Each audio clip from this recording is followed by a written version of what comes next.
You know, as the years have gone on, I'm found myself not really being fond of women speaking about men's issues.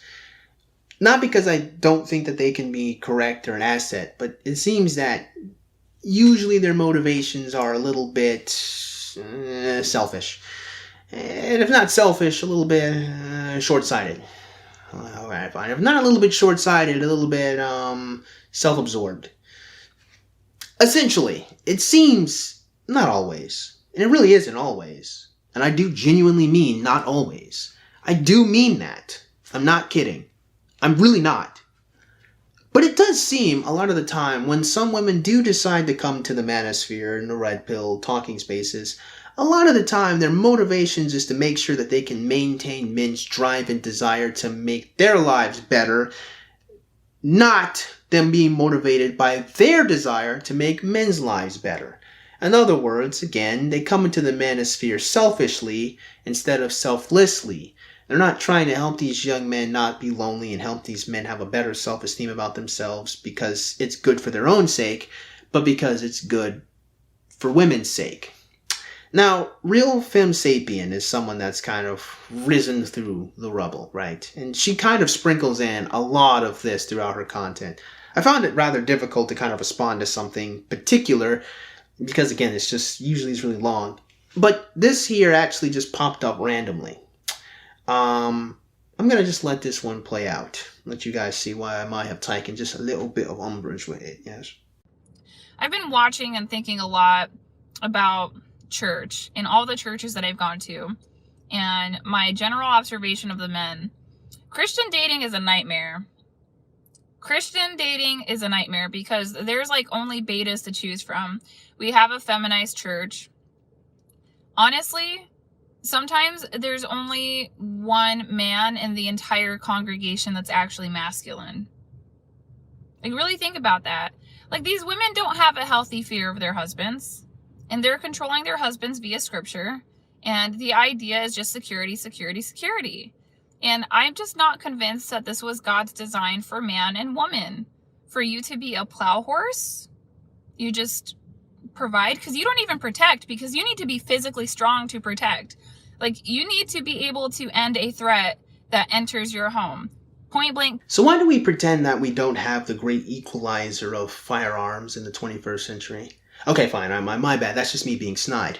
See, the thing that's interesting about being able to end a threat, particularly in the 21st century, is it's not actually the physicality that you need. It's more the will and killer instinct that it takes to take someone's life.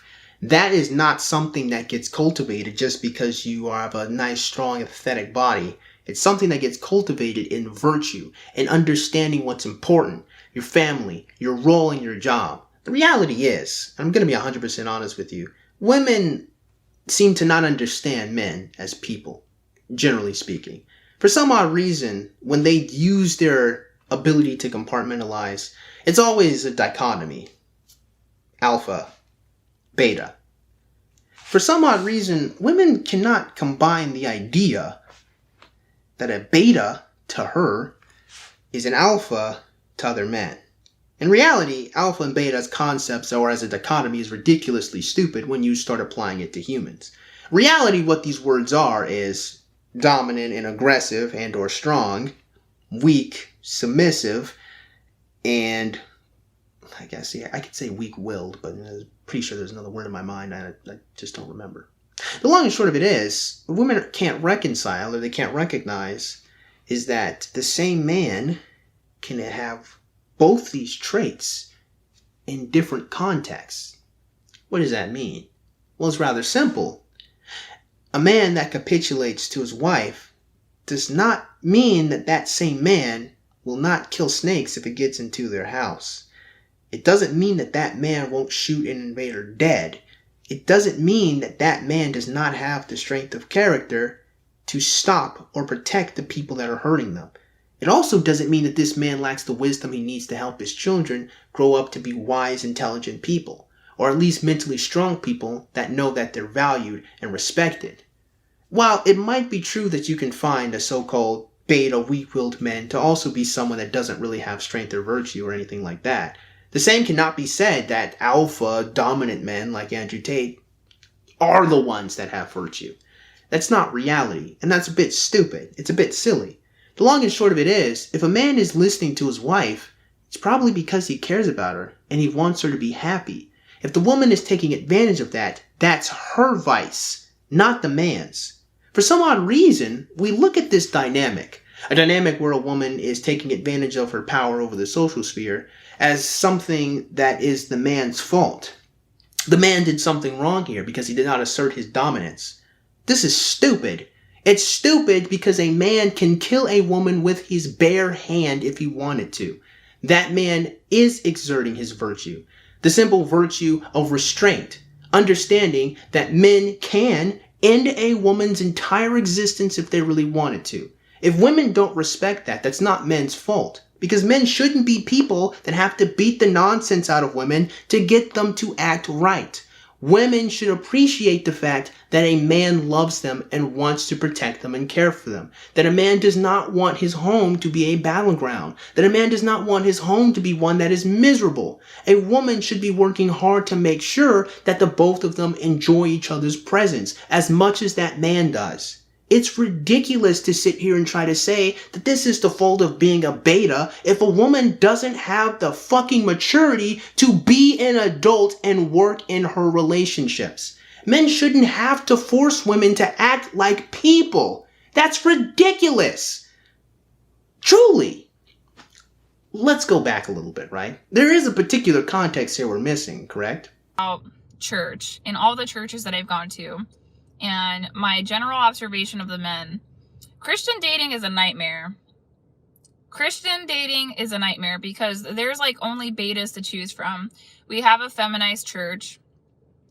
Honestly, sometimes there's only one man in the entire congregation that's actually masculine. Of course, we're talking about the feminization of men in the church. To be fair, I'll grant her this. I'm not fond of churchianity, as my old friend Davis Arini liked to say. The, again, veneer of looking good, of attending church but not actually applying what you were taught there into your actual life. Again, showing up and throwing your seed in the tithing basket, but not actually giving charity to those who need it. Not actually giving wisdom and guidance and helpfulness to people. The reality is, I'm honestly a much better person because I went to church. Because the people that I talked to when I went to church actually taught me important things. Important things that I maintain to this day. I will never forget the lessons on leadership that I learned when I went to a men's meeting. I'll never forget the importance of integrity that I learned when I went to a men's meeting and talked to older mentors who instructed me why these things are important and why you should maintain them. And I, of course, will never forget the person I came from. Well, not God, but my dad. My dad taught me how to be a man, sometimes purposefully with his actual wisdom, and just through his character and the way he behaved. Interestingly enough, the thing that I find particularly interesting is that my dad did not have to be a man that needed to express his dominance. It was known through his character. And my dad wasn't a dickhead all of the time. He could crack jokes. He could be funny. He could tell funny stories. But he's also wise. He knows things that I don't know. He's one of the smartest people that I could ever know. But he's kind too. He's nice and he's giving. But when fire meets, I guess when rubber hits the road, I'm trying to figure out some type of idiom. And the long and short of it is, when I need to be protected, my dad protects me. I'll never forget the simple, silly moments of when snakes got into our house and my dad killed them. You see, to me, being a funny, goofy person is not against being a strong, masculine man. Same person. Being someone that's kind, being someone that's nice, is not against being protective and being strong. It's just not. The long and short of it is, and this is just the truth, the reason why men probably more than anything else act like betas to women is because they care about them. It's because they don't want to make their life worse. They want to make it better. Once again, we're looking at the vice of woman. Let's just be frank. We're looking at the immorality of women to appreciate men that care about them as the fault of men for submitting to them. When men have to submit to all kinds of forces throughout time and space since existence started. In reality, it's not men's fault. For the most part, I guess. Or even attributing this to men as a class as being one of fault is a little bit silly from start to finish anyway. That they're beta. I just think that the concept of alpha and beta is ridiculously stupid because it's not even a reasonable dichotomy to create.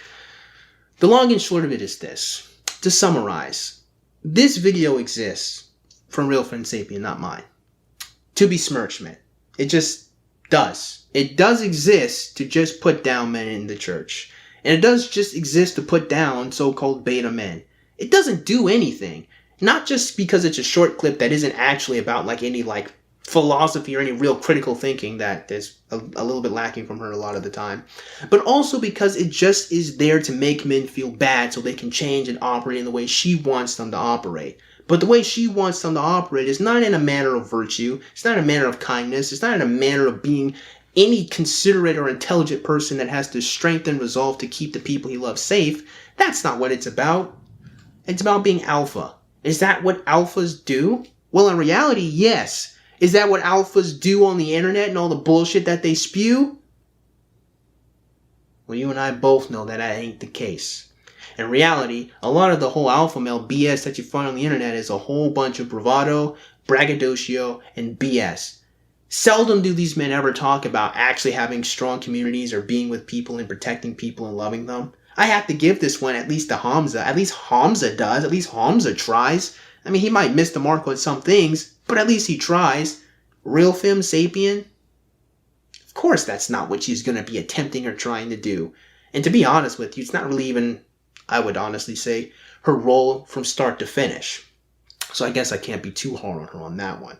The long and short of it is this. I am getting beyond sick and tired of people constantly belittling young men, constantly besmirching them, constantly telling them that they're wrong here, they did this wrong, this is bad, this is goofy, this is silly, this is lame, this is not up to snuff, this, and that. But seldom do they ever give men something to aspire to. They don't give them an honest masculine father figure to show you how you can be a good man. I am not susceptible to this bullshit because I had a dad. And even with me just having a dad, I have numerous masculine role models that I look up to. Withholding Bruce Lee. Withholding even bloody Spider-Man I get a lot from. And withholding, let's just be honest, the best role model there ever is, Jesus freaking Christ. A man who went around and did what? Performed miracles, fed people, just told them how to live a better life, and then died for all of us. Let's just be real, okay? Like, just try to argue with me about how great Jesus Christ is. You're going to lose the argument. You're just not going to win. The long and short of it is this. There is goodness in man. And I am beyond sick and tired of turning on my bloody YouTube stream or turning on TikTok or turning on everywhere where someone has to bitch and complain about how weak and beta and low testosterone and blah, blah, blah, blah, blah, blah, blah there is about these men. If you want these men to be better, give them a reason to be better. How about that? That is what young women should be doing. You guys should be inspirations, muses, some goal of which to give us a reason as to why we need to protect you and love you and care about you. And to be quite honest, you guys really suck at it. So maybe that's what your next TikTok should be about. So with that being said, I assume you guys got something out of today's video. I doubt it. But if you did, go ahead and click the like button. Yeah, shoot. Go ahead and click that subscribe button. Comment in the comment box below. As always, you guys have yourselves a great day. And I'll see you cool cats soon. Adios.